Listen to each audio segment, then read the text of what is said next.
Assalamualaikum dulur, apa kabar? Semoga sehat dan bahagia selalu.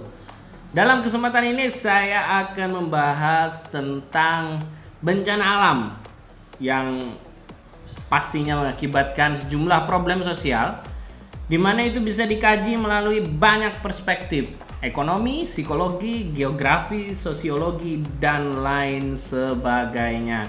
Kawan-kawan, dulur-dulur yang sangat saya hormati, bencana alam itu kan seharusnya bisa diperkirakan ya.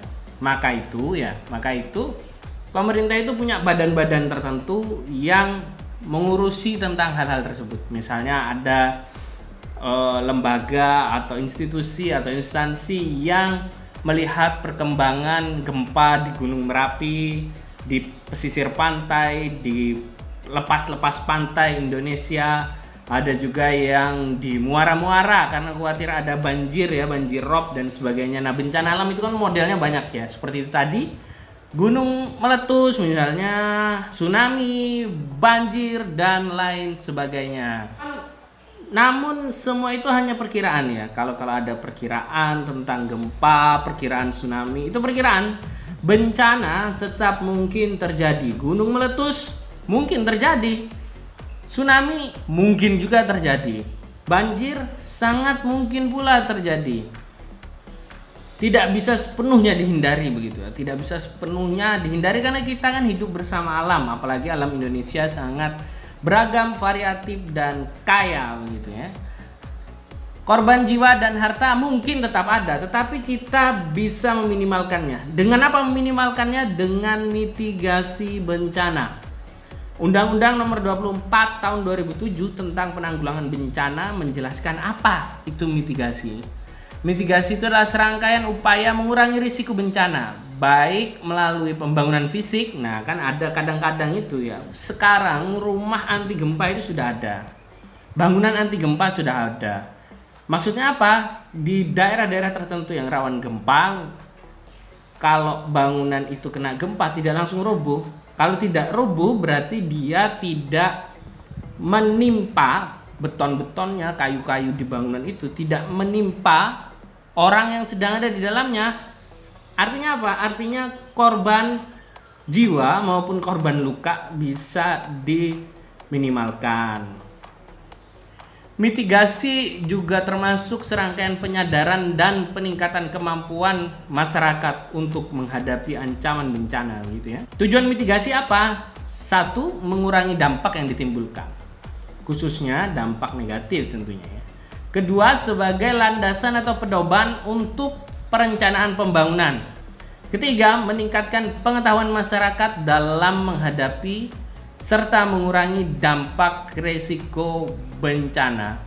Kalau sudah tahu bencana ini seperti apa, tentu masyarakat bisa lebih mengantisipasi dari sejak dini. Hidupnya pun lebih nyaman, lebih tenang, dan lebih aman. Itu yang paling penting. Kegiatan mitigasi itu banyak ya, antara lain pengenalan dan pemantauan risiko bencana, perencanaan partisipatif penanggulangan bencana, pengembangan budaya sadar bencana, penerapan upaya fisik, non-fisik, dan pengaturan penanggulangan bencana, identifikasi sumber berbahaya atau ancaman bencana. Nah, ini yang karena ada badan-badan yang saya sempat sebut tadi ya, kayak yang mengukur gempa di seputaran Gunung Merapi, gempa di tsunami begitu ya, gempa di lepas pantai maksud saya. Itu mereka mengidentifikasi sumber-sumber bahaya itu. Pemantauan terhadap pengelolaan sumber daya alam. Nah, ini juga penting karena kadang-kala bencana alam misalnya tanah longsor itu disebabkan oleh hutan yang gundul. Nah, itu harus dipantau kira-kira hutan ini gundul atau tidak. Kalau hutan gundul berarti potensi bencana. Kalau potensi bencana harus ada antisipasi untuk mengurangi dampak negatif kalau nanti tempat tersebut longsor misalnya, atau bisa membuat pelengsengan atau reboisasi. Pasti reboisasi, tapi kan reboisasi butuh waktu. Nah, penanggulangan jangka panjangnya reboisasi, jangka pendeknya seperti apa gitu? Apakah orang-orang di situ kemudian dievakuasi, dipindahkan, maksud saya bukan pindahkan sebelum bencana itu terjadi, dan sebagainya dan sebagainya. Pemantauan terhadap penggunaan teknologi tinggi, karena kita hidup di era teknologi sehingga kita selalu berhubungan dengan teknologi. Kegiatan mitigasi lainnya adalah pengawasan terhadap pelaksanaan tata ruang dan pengelolaan lingkungan hidup. Ini penting juga karena kayak tata kota itu tadi ya, kalau memang di tepi pantai atau di tepi kali, makanya kalau di kota-kota itu tepi kali biasanya itu harus bersih.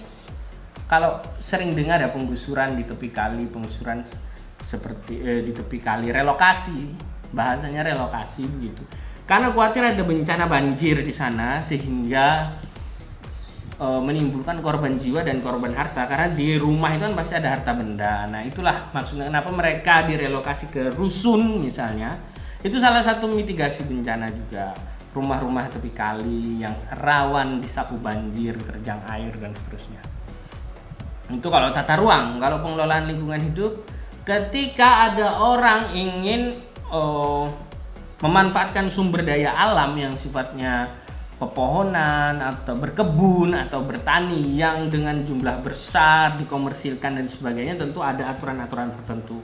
Misalnya di tempat situ, di suatu tempat mau ditanam kelapa sawit, mau ditanam pohon ini, pohon itu, nah itu tentu ada aturannya. Agar tidak malah merusak alam gitu. Tidak merusak alam hanya demi komersialisasi, kan itu yang tidak baik. Kawan-kawan yang sangat saya cintai, penanganan bencana itu dibagi menjadi 4. 4 itu kegiatan sebelum bencana terjadi. Inilah mitigasi. Kita sudah mengantisipasi.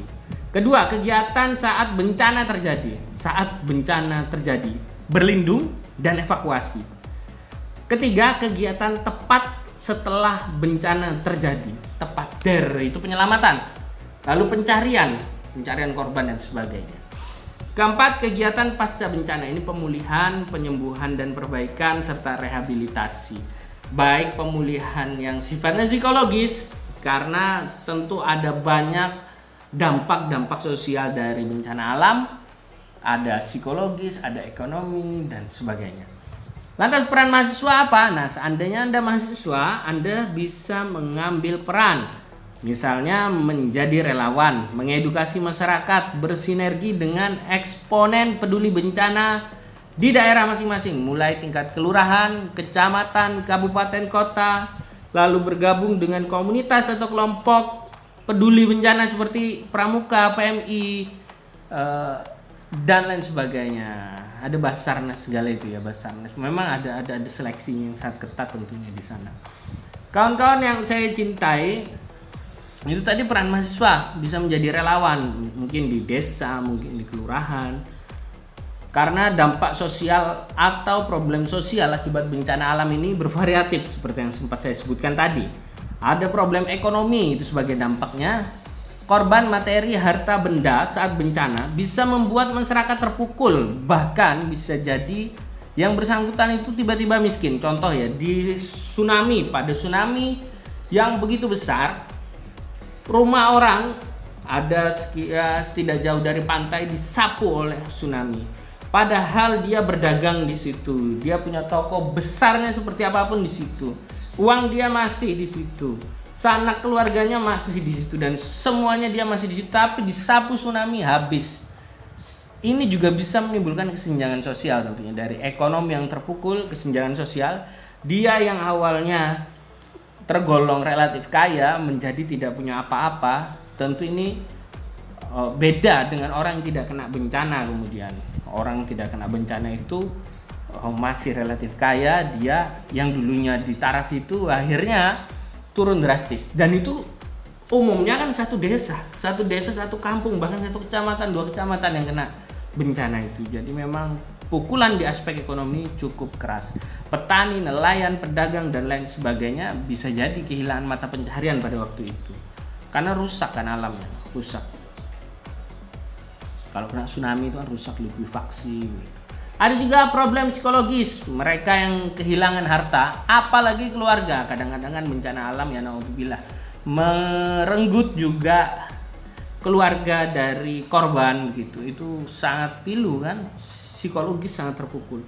Tetangga-tetangganya misalnya kalau ada gempa begitu, baru ketemu sudah gak ketemu lagi karena gempa misalnya, dan seterusnya. itu bisa memukul psikologi juga, terpukul mental gitu, jiwa bisa terpukul, harta aja hilang begitu bisa terpukul kan, disapu tsunami atau ada gempa, banjir bandang, banjir yang luar biasa, ternak-ternak saya misalnya, yang saya punya 5.000 ternak di bawah banjir semua, aduh kan sedih juga dalam hati ya, terpukul jiwa begitu pastinya. Lalu ada problem di aspek kondisi tanah, kawan-kawan yang saya cintai. Kadang itu ada bencana yang membawa kebaikan untuk tanah, gunung meletus misalnya.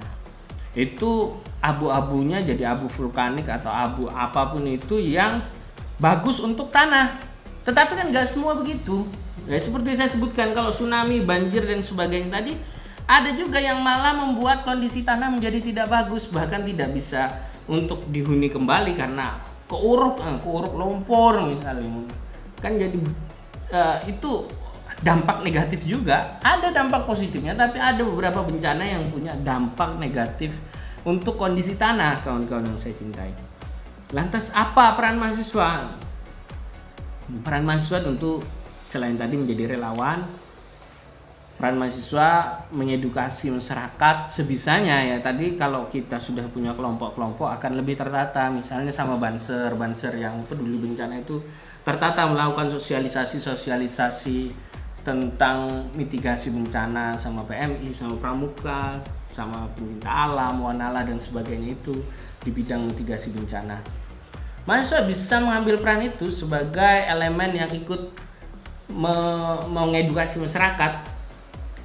Hal lain yang bisa dilakukan adalah membuat riset aplikatif soal penanganan dampak sosial bencana alam. Nah, ini riset, apa ini dampaknya kalau di Lumajang dampaknya begini, kalau di Surabaya dampaknya begini, lihat kondisi alamnya, terus lihat kondisi masyarakatnya, lihat peta tata kota, tata ruang di daerah tersebut, lalu ini dampaknya bisa menjalar ke kecamatan ini, gempanya di kecamatan itu, kalau di Surabaya bagaimana, kalau di Lumajang bagaimana, potensi bencananya seperti apa dan seterusnya.